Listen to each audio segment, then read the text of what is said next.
You can just imagine if you've spent your life working on something and you find out that the fans love what you have done. I can't even describe how wonderful that feels and how grateful that makes me feel.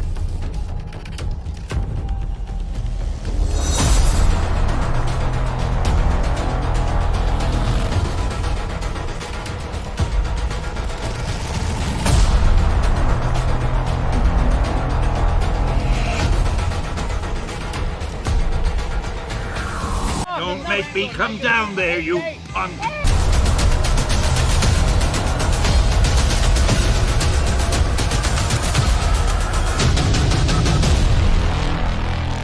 You know what? I think I'll just take these, bring them over here, and hold on for safekeeping. Stan Lee was a symbol, many of us, of childhood hope, suspending reality, and heroicness. Stan Lee, maybe his legend was bigger than who he really was, what he had really accomplished, but it didn't matter. Stan Lee was, and still is, a superhero. He is synonymous with Marvel. He is synonymous with the joy and the hope that has been cultivated in the almost 100 years of many of these superheroes in everyone's lives, whether you read them in paperback comic book form, or you saw them in the movie theaters, or you watched their television shows on Disney Plus. Stan Lee and his influence was and is on all of it. Stan Lee was a man that helped create an empire, driven to continue working deep into his 90s, even when his health failed him. And there was no shortage of absolute blood-sucking losers who would attach themselves to him, especially in the end.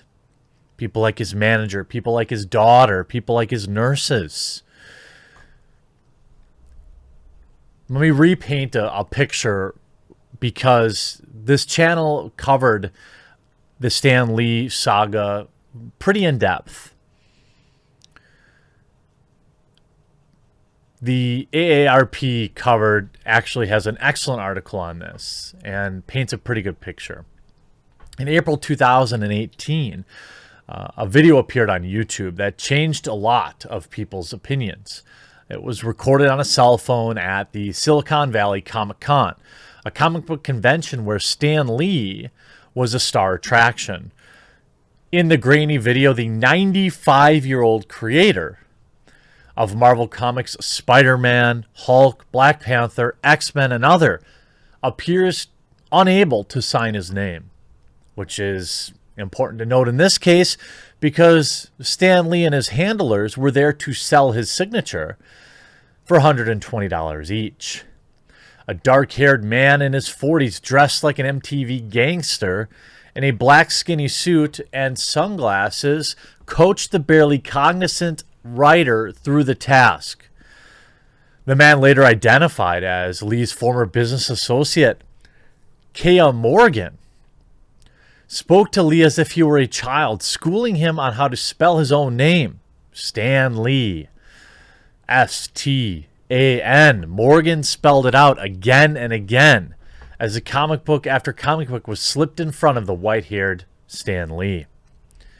In the video, Stan Lee looks unsteady, propped up in his chair, while a line of fans snakes out of the frame, while each waiting for a chance to meet their hero. Though the video is just 58 seconds long, it is painful to watch. In the dark humor of the internet, it became known as Weekend at Stan's after the 1980s cult classic Weekend at Bernie's. Fans observed the tragedy and took to Facebook page in outrage. "This man is a legend, and you shuffled him around like he was a bag of money," one wrote. A few days after the video was posted, Hollywood Reporter published a detailed article documenting the questionable activity around Lee, accusing his advisors of taking over his management and finances and using the aging icon to enrich themselves while showing little concern for his physical or mental well-being. Reports of this behavior had been slowly gathering since the passing of his beloved wife, Joni, in 2017. Strong-willed and outspoken, the British-born former model had run the Stan Lee family business with a firm hand. She had monitored her husband's bank accounts and tracked his appearances more carefully than Lee himself ever cared to. She had also been more adept at managing their mercurial daughter, J.C. Lee, which is likewise important to note because J.C., who is 70, will become a player in this sad tale. In the spring of 2018, Joni was gone. The shocking Comic-Con video was seen by hundreds of thousands of people, and a welter of claims suddenly spilled into the public arena. There was talk of millions looted from Lee's bank accounts, his property scavenged, his physical condition deteriorating, was in full view of legions of his fans. And I remember the powerlessness. Yeah, I'm not related to Stan Lee. And yeah, I'll be the first one to say I couldn't care less when some random Hollywood celebrity ODs. I don't care. But Stan Lee was different for me, and he was different for a lot of people. And this is the type of treatment he got. Stan Lee's daughter eventually sanctioned $1 million by the United States District Court, plus other claims. Stan Lee's ex-caregiver locked up. Last year's video providing an illuminating lens on just how many people were taking advantage of him. And because Stan Lee was bigger than life, what was happening to him was sparking a larger conversation about the treatment of elders, the elderly. And while everyone was talking about that, nobody was helping Stan Lee. I remember, as much as I loathe Kevin Smith these days, thinking he was our only hope to show. We just wanted somebody to show up and take care of this dude who didn't want to take something from him. I remember the video that Kaya Morgan, in my opinion, clearly made Stan Lee post. It was like he was filming it against his will, almost certainly.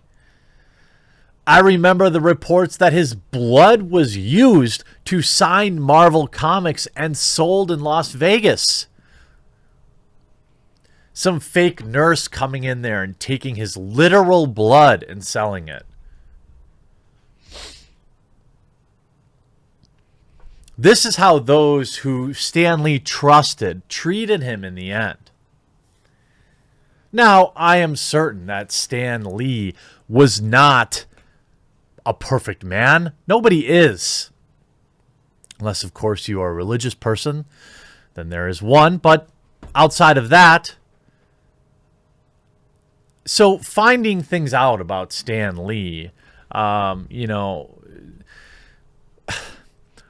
dragging up old dirt about a man that did exceedingly more good than bad, like orders of magnitude better. A man that changed lives, a man that gave hope to sick kids in hospitals, a man that wanted to continue to work until the very end. Do you think Stan Lee needed the $25-$30 he probably got per signature at the end of the day? He didn't need that money. He did it for the fans. He did it because he loved his fans. He always did. But now we have a new blood-sucking loser writing a book that I'm not going to credit.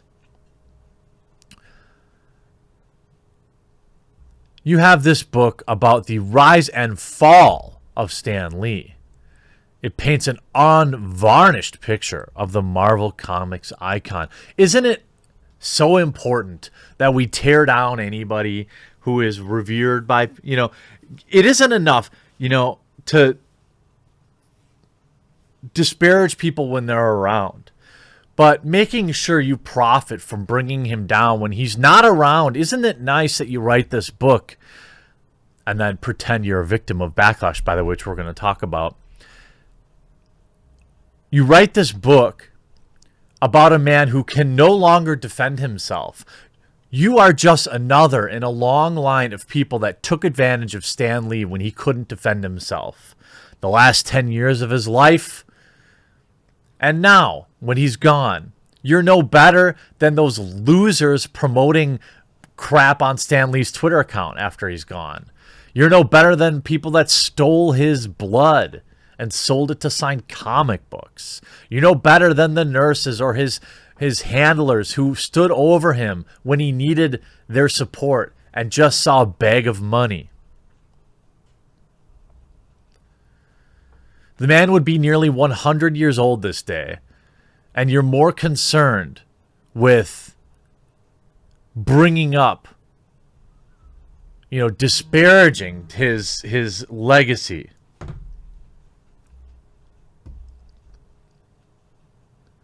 And Forbes was all too willing to push this in.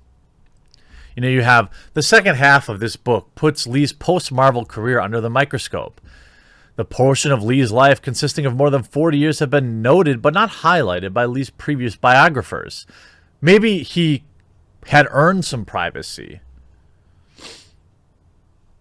Much less creatively significant than his Marvel work, and partly because it's frankly embarrassing that a man of Lee's reputation and previously demonstrated ability would involve him in such awful projects like Stripperella, or with such crooks and con men. Best just to look away and chalk it up to the follies of age and ego. But in this loser author's account, these misadventures are central to understanding Lee's true character and career as a celebrated work at Marvel. This lame book documents the bitter saga of Stan Lee Media, the 90s era digital media spearheaded by entrepreneur Peter Paul, whose side of the story is told at length for the first time in this book. Yes, a true hero. The book also explores Lee's personal life. Yes, we all must know about that. Painting a less than flattering portrait of Joan Lee, as well as detailing the troubled relationship between Stan and his only child, daughter J.C. Lee. These personal issues help explain why Stan continued to plot get-rich-quick schemes well into his 80s and 90s, and fell in with an increasingly unscrupulous circle of handlers and managers. Was Stan Lee's fault, I see. His careful debunking of all the tall tales isn't a takedown of Stan Lee as much as it's a takedown of the myth of a heroic creative genius. A myth that is not without consequence. What exactly is the consequence? It may not be the book that Stan Lee fans want, but it's a book that anyone concerned with the hard truths of human nature and the business of pop culture over the last 80 years needs. This is in Forbes, and it's literally an ad for this book. Of course, the author getting reasonable backlash, going on to, of course, pretend to be the victim. Because that's what these slimeballs do. They write crap like this, and then when they get backlash, what do we get? Oh my god, an angry YouTuber has already made an 8-minute rage video about my book and cancel culture. I truly have made it on the modern internet. By the way, writing a book is not exactly the great feat that a lot of these quote-unquote authors would like you to believe. Give me 30 days and I'd triple this guy's best-selling book guaranteed.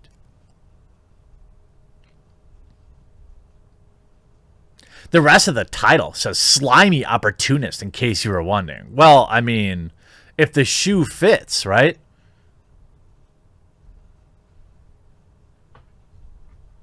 If the shoe fits.